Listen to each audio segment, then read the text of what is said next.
alfa wa àgbà Sheikh Abdallah Ọlọ́nkẹ́mi Arademi adamallahu hayatahu wa dawlatahu. tí wọ́n ṣe wá àṣìdáńdé ṣe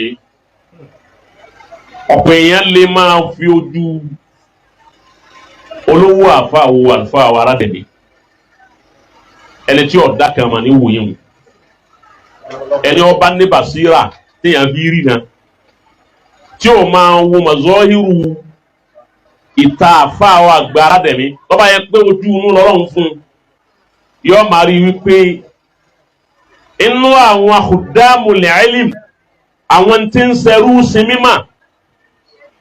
lọ́lọ́run sọ owó dì fún àlùfáà wa Arademi Allahu akbar. a sì kí ọ sọ ọ́ de khudam gbogbo súra kọ̀ọ̀kan ní Kùránì ló ní àwọn khudamu ẹ̀ Yasin ní ti ó ní khadimu rẹ̀ ó ní khudam Bàrà ní tiẹ̀ Tọ́ha ní tiẹ̀ Káfí ní tiẹ̀ Hayyakumullah. àmọ́ ìmọ̀ gan fúnra ẹ̀ ó ní àwọn khadama tó pọ̀ inú khadama mímọ́ iná ní alùbáríkà wọn a ló kéwú wọn a lọ lálùbáríkà wọn a wá pé ẹlòmíì kéwú kọ̀ lálùbáríkà ẹni wọn bá wí pẹ̀pẹ́ ẹlòmíì kéwú kọ̀ lálùbáríkà ọmọ tí ń jẹ́ alùbáríkà ni La ilaha illallah. ó léyìn kéwú ní ọ̀la alùbáríkà kéwú gẹ́gẹ́ là ń pè lálùbáríkà Masha Allah. àmọ́ Khadimi tí gbogbo ayé máa retí lára mímọ́ tí wọ́n ń tì í torí ẹ̀ tú alùbáríkà sára ẹ̀ òun náà lásìkí Masha Allah. àsìkí wa lágbára ju gbogbo nǹkan lọ bí àsìkí ọba jẹ́ Khadimi mímọ́ fún àfa òní mímọ́ yọgà lába mímọ́ yẹn mọ́lẹ̀ abo ìmọ̀ yẹn mọ́lẹ̀ Owó lẹ́mọ̀ rí ẹ̀. owó lẹ́ẹ̀mọ̀ rí ẹ̀ ní ìmọ̀ rẹ̀ Hayyakumullah. ń jásí wípé àsìkí ọgà lába mímọ́ yẹn máa lára ọ̀nà wo ni àsìkí kì í fi gà lába mímọ́ máa fà á la tí ó gba ìjà àfà lọ́wọ́ àfà tó jẹ́ pé owó nìkan làwọn èèyàn máa rí lára rẹ̀ tí wọ́n máa fi pè ọ̀nà wo ni kí ẹni ọba ní mímọ́ kọ́ máa lo mímọ́ tí ń bẹ lára rẹ̀ ibi wọn bá ti ní ọ sọ̀rọ̀ ọ wá fowó sọ̀rọ̀ ọ wá ní kò sí ní táwọn mo fún yín níye báyìí gbogbo ẹ̀yin àgbàlagbà tẹ́ ń bẹ́ ń kálẹ̀ àníwáàsí kan tá a sì mo fún yín ní 1 million mo wá stọ́dì àlùfáà àgbà Arademi Ọlọ́nkẹ́mi ẹni wọ́n bá stọ́dì wọn bí mi ti ń stọ́dì wọn yìí yọ bá wípé ntí máa bí àlùfáà àgbà Arademi nú òun ni kí wọ́n dé òde kí wọ́n pè wọ́n níwáàsí wọ́n wá béèrè owó wípé kí lẹ́ fún wa wọn a máa bínú sí ẹni ọba pé wọn rú òde náà wípé kéwù mo ké làwọn tó bí mi fi kọ́ mi Ọlọ́run wọn fi hàn mí ìmọ̀ ni wọ́n fún mi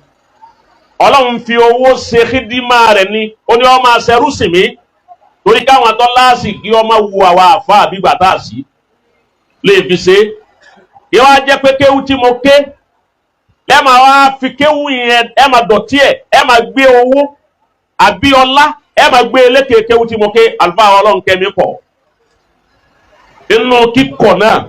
òun ni kò sí bí ẹ bá ti pè wọ́n ní wàásí láyé wọ́n lo àyà wọ́n sì lo hadith wọ́n sì sọ ọ̀rọ̀ tó ní kókó lẹ́yìn tó já sí pé ọ̀pọ̀lọpọ̀ àwọn àfáà lónìí wọn ò sábà rí bẹ́ẹ̀ láwọn tọ́lọ̀ ń bá ké wọn à sì ní dẹ́ta ó fowó bùgá wípé bọ́lọ̀ ti ṣe fún mi ni àbá arápẹ̀rẹ̀ ń gbà wọ́n ṣe wàásí ní ṣe pé wọ́n sọ̀rọ̀ owó bàbá Ìmámù Gàmbàrí náà ṣe ń jẹ́rìí síbẹ̀. Náà ẹlẹ́ẹ̀kejì tọ́lọ́ ń ṣe fún àlùfáà wa Ọlọ́nkẹ́mi tọ́já sí pé nílẹ̀ yìí ọmọ nínú àfà tọ́lọ́ ń fún ní mímọ̀ tó sì fi àsìkí sẹ́rú mímọ̀ náà tí ó yọ̀ǹdarú nǹkan yẹn fún un. Òun náà ní wípé yuhakkiru nafsahu wa yu'azzim man dunahu. Yuhakkiru nafsahu wa yu'azzim man dunahu. Àbáwa Ọlọ́nkẹ́mi yọ ara rẹ̀ gbogbo ntọ́lọ̀ ń ṣe fún wa yọ yẹ̀yẹ́ ẹ̀ mara ẹ̀ la a ní kò sí nǹkan kan a ní ìjẹ́ nǹkan kan a ní ìní nǹkan kan a ní ìtó nǹkan kan yọ wá jura wọn kalẹ̀ wọ́n dẹ̀ ẹni tí ò tó wọn yọ lọlẹ̀ fún ni ẹni tí ò tó wọn yọ tẹríba fún ni èyí ń nkẹ́ ọ̀kan tí ọ̀pọ̀lọpọ̀ àfa àṣàfẹ́kù rẹ̀ láyé tọ́lọ́hún fi sábà máa sọ fún wa kó wọn ò sí mọ́. èyí tó wá parí rẹ̀ òun náà ni wípé tẹ́ ẹ bá wo gbogbo àwọn tí ń bẹ lára àlùfáà wa Ọlọ́nkẹ́mi ní gbogbo àwọn àfà tí wọ́n jọ ń sepọ̀ tí wọ́n ń papọ̀ jẹ́ àjùsàn bẹ́ẹ̀ bá wò wọ́n dáadáa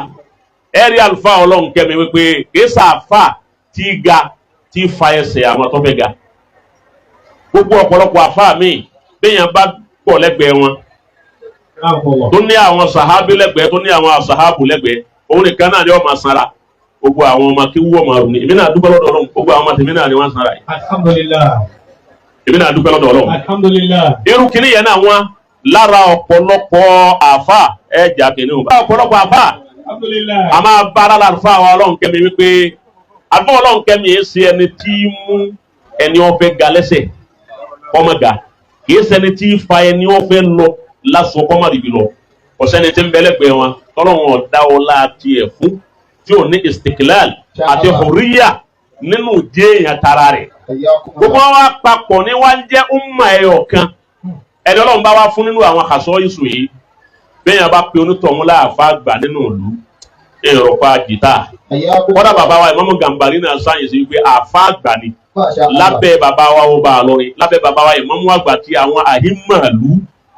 ìyá àfáà àgbà náà Ọlọ́run má jẹ́ ó parẹ́ mọ́ wọn lọ́wọ́. Amina ya Allah. A dúpẹ́ fún wọn púpọ̀ wípé wọ́n ṣe wáàsí wọ́n ṣe bil ijaz